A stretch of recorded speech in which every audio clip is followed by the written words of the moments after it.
This is Pet Life Radio. Let's talk pets. This show is brought to you by Pet King Brands, the makers of Zymox and Oratine. It's Oh Behave with Arden Moore, the show that teaches you how to have harmony in the household with your pets. Join Arden as she travels coast to coast to help millions better understand why cats and dogs do what they do. Get the latest scoop on famous faces, their perfectly pampered pets, and who's walking who in Rin Tin Tinseltown. From famous pet experts and best-selling authors to television and movie stars, you'll get the latest buzz from wagging tongues and tails. Garner great pet tips and have a doggone fur-flying fun time. So get ready for the pause and applause as we unleash your Oh Behave host, America's pet edutainer, Arden Moore. Welcome to the Oh Behave Show on Pet Life Radio. I'm your host, Arden Moore. Our very special guest today is on a mission to wipe out cancer in companion animals and people. And guess what? He isn't just talking the talk. He's actually walking the walk.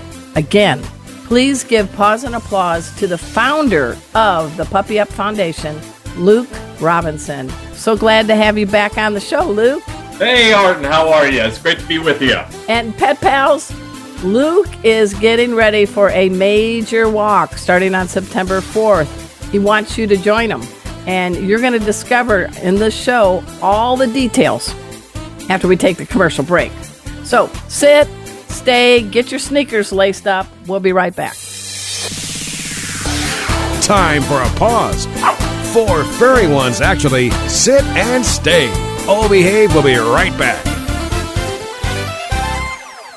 Pause up, Pet Pals. Arden Moore here to talk about the importance of keeping your cats and dogs hydrated. Yes, clean water is great, but not all pets, especially cats, will lap up enough water every day from the bowl. Or maybe your dog is thirsty after a long walk. That's why I'm a big fan of 2 new isotonic drinks called Kitty Raid and Doggy Raid. And there is a great meal topper to enhance kibble called Yummy Raid.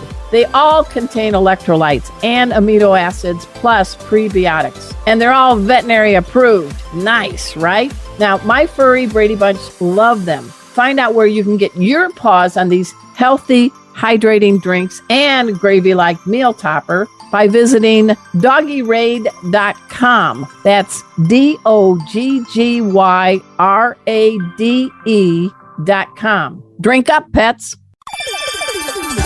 Let's talk pets on PetLifeRadio.com. Oh Behave is back with more tail-wagging ways to achieve harmony in the household with your pets. Now back to your fetching host, America's pet edutainer, Arden Moore. Welcome back to the Oh Behave Show on Pet Life Radio. I'm your host, Arden Moore, and Luke Robinson is back on our show, and I think that is great news. Luke, you have walked thousands of miles for more than a decade to raise awareness and to help get research dollars to shove that cancer to the sidewalk. Big, big respect, Luke. So let's get this going. It's the Hudson River Walk. Is that what it's all about? Actually, to date, Arden, I'm kind of half bragging, but I also want to get the facts clear. To date, I've walked 4,000 miles for the cause, trying to understand why our companion animals get cancer just like people do. And so my first walk for my first dog I lost to bone cancer, Malcolm, that was from Austin to Boston. That was 2,300 miles. The second walk was the entire length of the West Coast from Canada to Mexico. That was for my second dog I lost to cancer, Murphy. And then, as you know, last September, I lost my third dog to cancer, Hudson.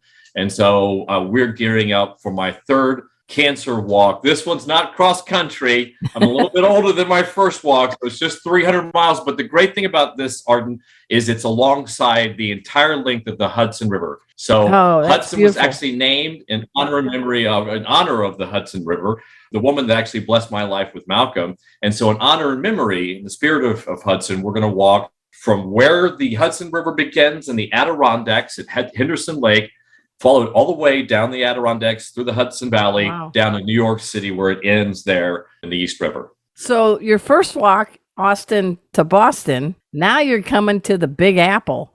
You're beautiful along the Hudson River, and then now you're move it, lady.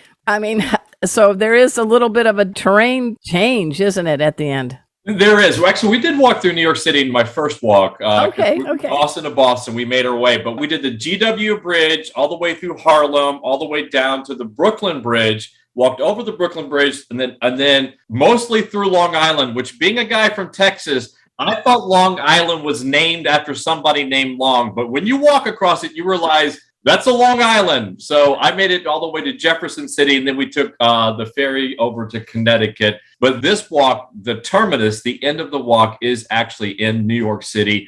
And we just got the permission back, the approval of our permit. We're going to have the final mile, so everyone can come out on November 12th, meet us on the Manhattan side of the Brooklyn Bridge. And then me and Grayson and a whole lots of other people and their pets are going to walk over the Brooklyn Bridge, over the Hudson River. Oh, man. And then our final mile celebration, we got park approval this past week, is going to be at the Brooklyn Bridge Park, Pier number 3. It's absolutely stunning. The final mile celebration, we're going to have a big party with pets and people right there overlooking Manhattan underneath the Brooklyn Bridge. It's going to be great. I love it. What part of Texas are you from? On the Austin area, just north of Austin. My family, part of it is from the Fort Worth, Dallas area, Grapevine.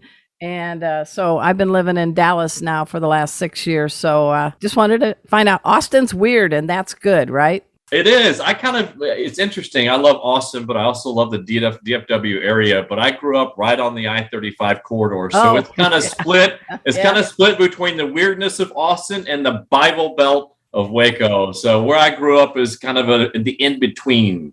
Well, bless you and party on. I guess that would be the combined themes. I think being so close to Austin, that's kind of where I got the spirit and the love of animals, because Austin is so totally animal friendly. A little background, if we can, because I know people know you're the man who walks, but what would be a few things that might surprise people that you did for a living, or that before you started lacing up those sneakers to kick cancer off to the side? Yeah, I think the most important thing was I really wasn't a dog guy. I'm a type A personality. I'm very driven. I have a business degree. I started my own company in San Antonio while I was in business school. And just a couple of years of business, I was selected as 40 under 40 by the San Antonio Business Journal as one of the rising stars in San Antonio. And wow. I was 31 at the time. So I wasn't a dog guy. I'm a work hard, play hard kind of guy. But an ex-girlfriend of mine, for whatever reason, we were no longer dating, but I don't know why, she called me up one day and asked me if I wanted a puppy. And I swear to God, Arden, I said no. But somehow I ended up with a 2-month-old Great Pyrenees that absolutely had no interest in listening to me. I didn't know what I was doing. It was a nightmare, Arden. I tried to give Malcolm away. I didn't even name him. I tried to give him my parents, and I tried to give him back to my ex-girlfriend because he was a Pyrenees, and Pyrenees just aren't that easily. They don't. Oh, no. They're stubborn, aren't they? And tall and long. He was a wee Pyrenees at the time, but they can sense out idiotic pet parents or people that don't know what they're doing very, very quickly, because the Pyrenees are like thousands of years old. Right. And I think their attitude is like, hey, man, we know what we're doing. So people, you just stay over there. We've got this. So it was kind of like what I call Arden, like when an unstoppable force meets an immovable object. That was Malcolm and me. Arden, I didn't win. He broke me, and he changed my life. But he broke you in a good way. He became my eternal mate. I play golf, so he became my passenger in my golf cart. Was he your cart bunny? He was totally my mate on the golf course. He never barked in my backswing.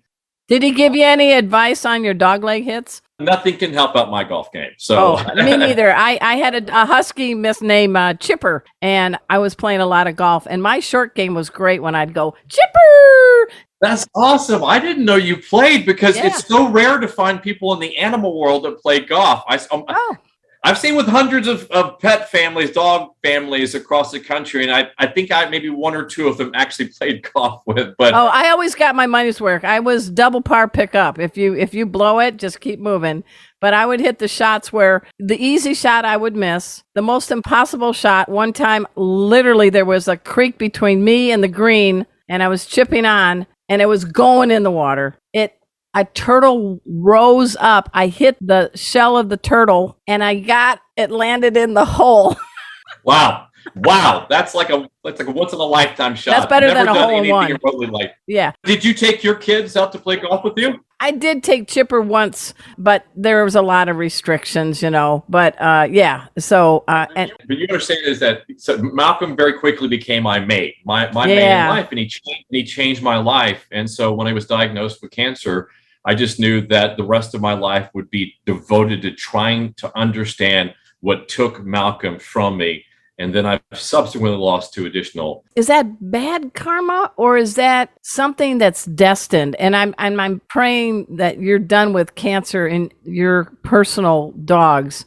Well, Fuzzy Butt number 4 just celebrated his 11th birthday, and he's never had cancer. So it's my first dog to reach 11 years old and never have cancer. But it's a great question to ask, Arden. So I've lost 3 dogs, Malcolm, Murphy, and Hudson, all 3 of them to cancer. So I'm 100%. That's high. We see in some breeds like golden retrievers, we see 60% of them die from cancer. American bulldogs, there are lists out there that list the main breeds that seem to have the greatest inclination or predilection to getting cancer. Great Pyrenees are not really one. I don't think Great Pyrenees are in the top 10, but all 3 different dogs, all from 3 different places, all in 3 different microenvironments.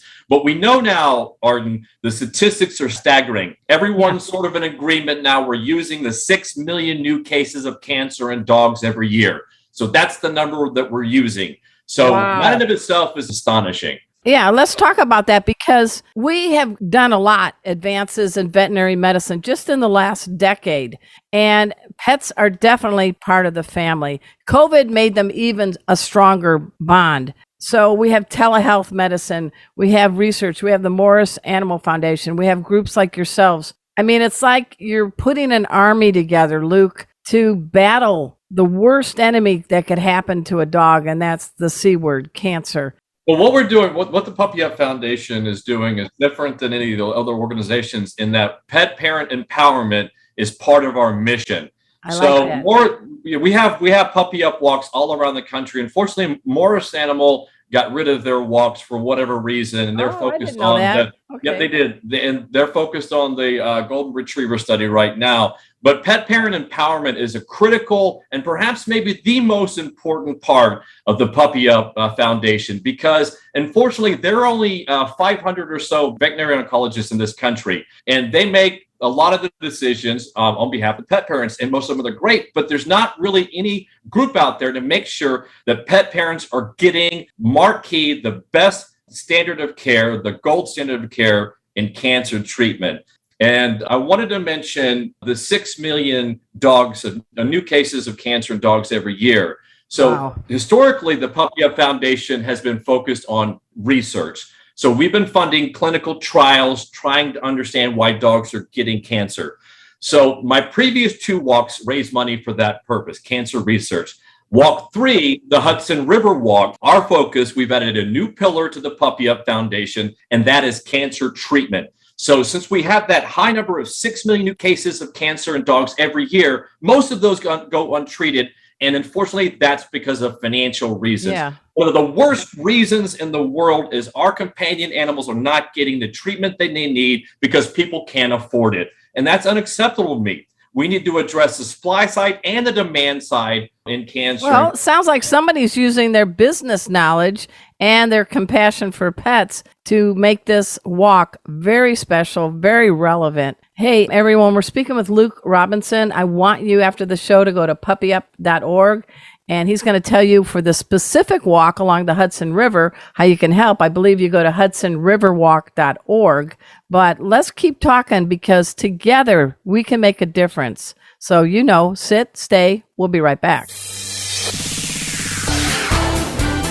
Time for a walk on the red carpet, of course. All Behave will be back in a flash right after these messages. Hey, pet pals. Arden Moore here. Itch, scratch, rub, chew, repeat. Does that sound like what's happening to your pet? Help is here. Zymox skin and ear care products can help calm and soothe your pet's angry skin or red infected ears. For over 20 years, Zymox products have been helping pets find relief for these conditions. For that itchy pet, Zymox shampoo and leave-on conditioner combines a special blend of ingredients that moisturize, hydrate, and provide soothing relief. For those hard-to-treat areas like body folds or the paws, easy-to-use Zymox topical cream and spray are great options. And for those nasty ears, Zymox Ear Solution is amazing. And you don't even have to pre-clean the painful ear. No pre-cleaning? Hooray! All Zymox skin and ear products get their effectiveness from enzymes. Zymox contains no antibiotics and no petroleum byproducts, just the soothing power of enzymes. Zymox can be found at your veterinary clinic, most specialty stores for pets, and online. And you can save 20% off any Zymox or Oratine products on Zymox.com. Just enter the code ARDEN20 at checkout. That's ARDEN20. Visit Zymox.com. That's ZYMOX.com. Pause up. Tevra Pet knows there's a lot in your life that you worry about. We want to make sure your pet's flea and tick protection isn't one of them. Tevra Pet offers vet-quality flea and tick protection that has the same active ingredients as leading brands like Canine Advantix 2 and Frontline Plus, but that cost much less, which means you can give your pet total flea protection worry-free. Tevra Pet, helping you and your pet live your best life. Online at tevrapet.com. That's TEVRA pet.com. Let's talk pets Let's talk pets on Pet Life Radio. Pet Life Radio. PetLifeRadio.com. Hey, this is Allie Sweeney from Save for Alive and The Biggest Loser, and you're listening to Arden Moore on the Obie Show on Pet Life Radio. We're back from the lot. Just checked the paper and we had a record showing at the box. The letterbox, that is. Now back to Oh Behave. Here's Arden. Welcome back to the Old Behave Show on Pet Life Radio. I'm your host, Arden Moore. I love this dude. He is Luke Robinson, and he has been on a mission, and he is focused, and he is fierce. And you know what, Luke, we need to clone you because we need more Luke Robinsons, and so do our dogs. But I want to talk a little bit about these stats you shared, you unleashed, startle my head. But people want to join this walk on the 4th of September. Can you tell people that may say, hey, I want to be there, or I want to cheer on Luke? Can you tell us a little bit of more specifics? Absolutely. So unlike my previous two walks, I'm only walking with one fuzzy butt this time. But great, it's Grayson. It's my new fuzzy butt number 5. He was a foster fail. The director of the foundation was fostering Grayson for a while. I fell in love with him. What is he a Great Pyrenees too? He is a Great Pyrenees, but his case wasn't. He's a 3-legged dog, but his is fortunately not cancer. Unfortunately, it's a case of a neglect and abuse. Oh. So when I got him, he just had his limb amputated, and I swear, Arden, somehow he convinced me that I was the only dad for him. That there was no other dad for him. I was the one, and so I adopted him. And now I got him, and now I got to put him to work to do something. So Grayson and I are walking 300 miles. Okay, what leg is gone? He's back left. I'm pretty sure that, back left. So it's a hind leg.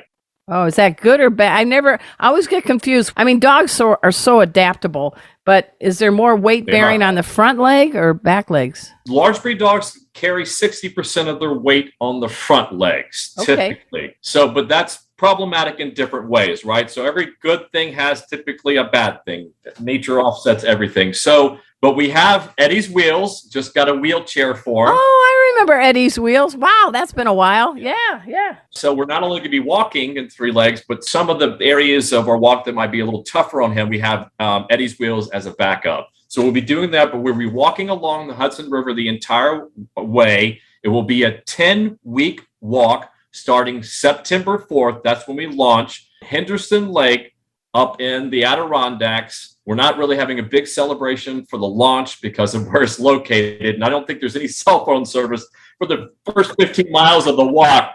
That's so funny. You go from remote to New York City. That's right. But it will be stunning. So because we're walking basically along the Hudson River in the fall, up in New York State. So we will beautiful. have, if you go to Hudson River, it will be. And you can see Hudson right there. There's a painting of him. And he was the most beautiful boy I've ever seen in my life. And so the walk bespeaks his beauty 100%. But that's right. You did. But if you go to hudsonriverwalk.org, the cool thing about that is we have a map of our entire journey. And people can see where we're at. And there'll be certain parts of the walk that will be on a trail system. So people can go meet us at a trailhead and come join us and be a part of walk through the Hudson River Walk. Wow. And the difference between the walk 1, which obviously was a lot of miles, and walk 3, technology now is your friend in social media.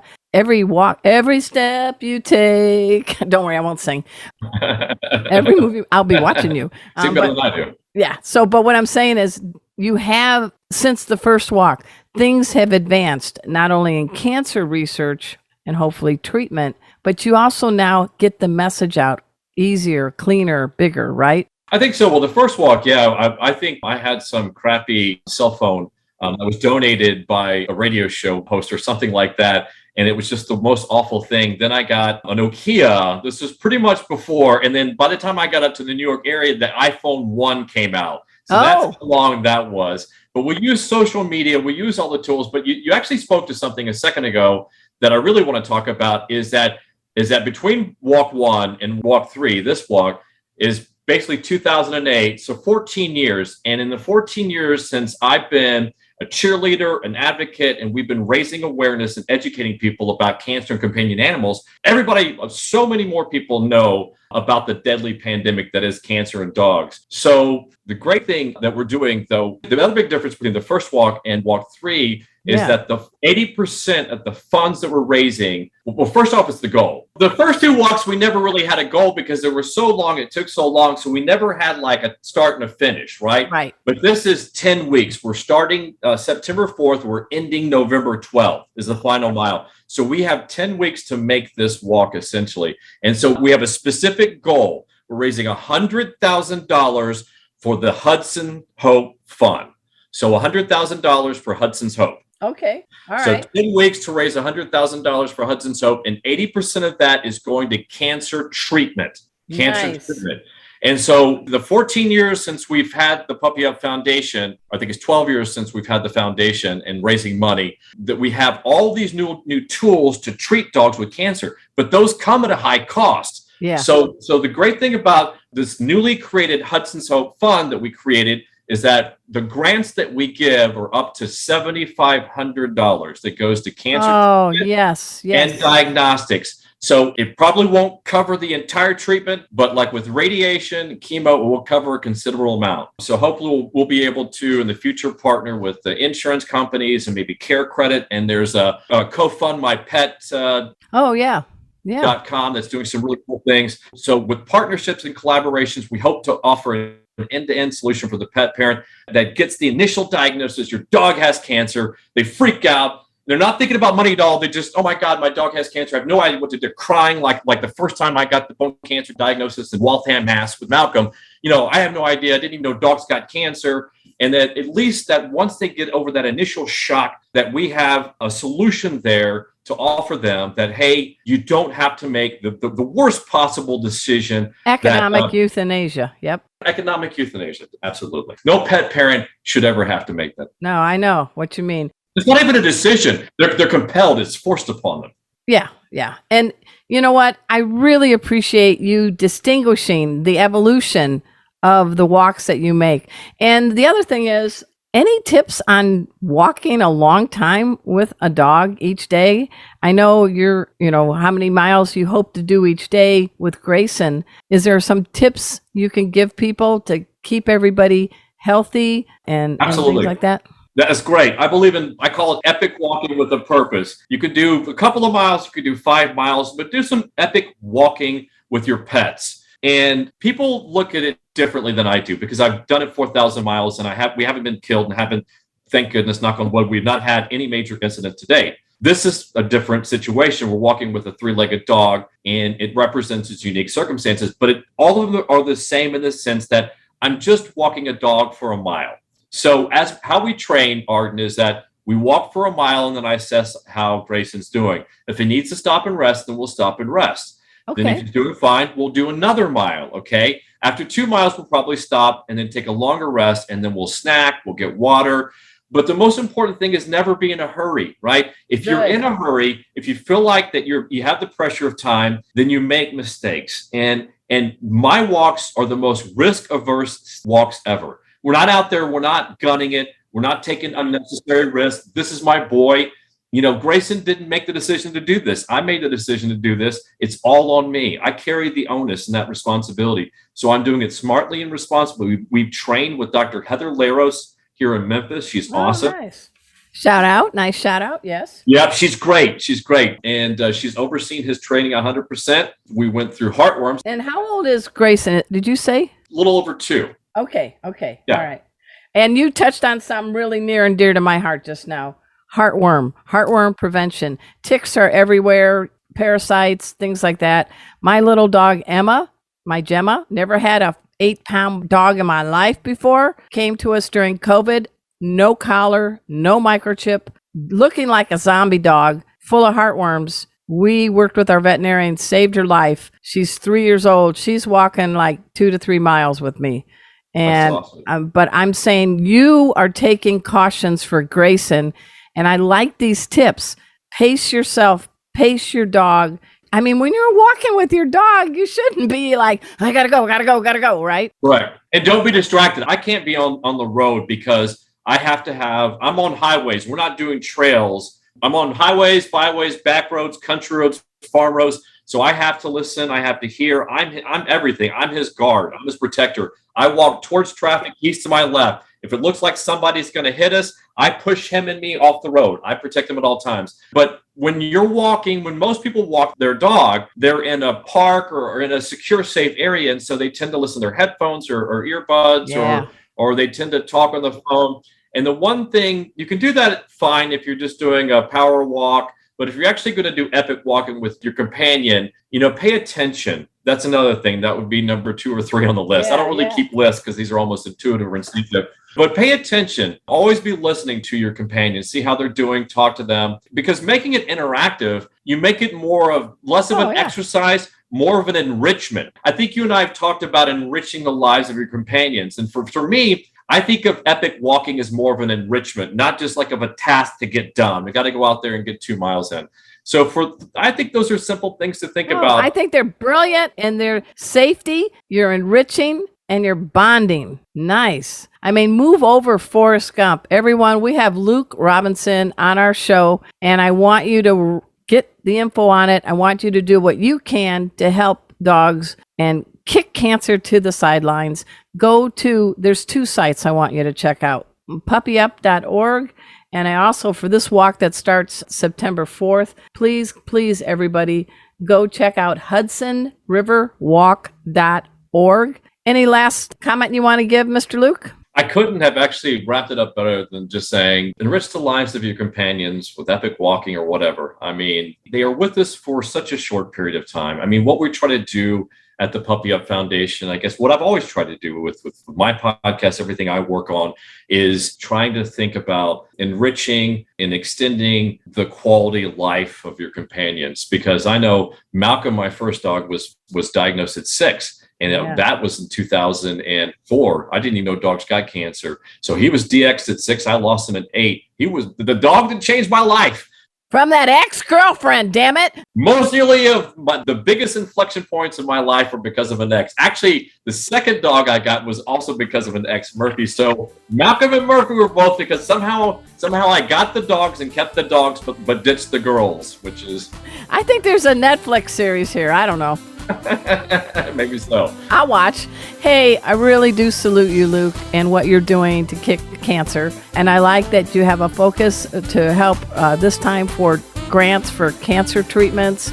You keep evolving, and we need to learn how to clone you and all your great Pyrenees that are always joining you. Everyone at this time also want to give a shout out to my producer, Mark Winter. He is the surgeon of sound. He is the executive director of Pet Life Radio. This is the largest listened pet radio network on the planet. What? Good for you. Congratulations. And we have been on the air, Mark and I, since 2007, which is the longest running pet podcast on the planet.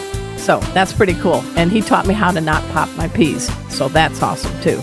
Hey, you want to find out a little bit more about me? Please go to ardenmoore.com. So until next time, this is your flea-free host, Arden Moore, delivering just 2 words to all you 2, 3, and 4-leggers out there. Oh, behave. Coast to coast and around the world, it's Oh Behave with Arden Moore. Find out why cats and dogs do the things they do and get the latest buzz from wagging tongues and tails in Rin Tin Tinseltown.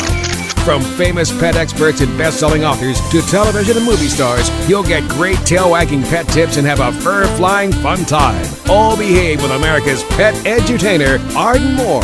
Every week on demand, only on PetLifeRadio.com.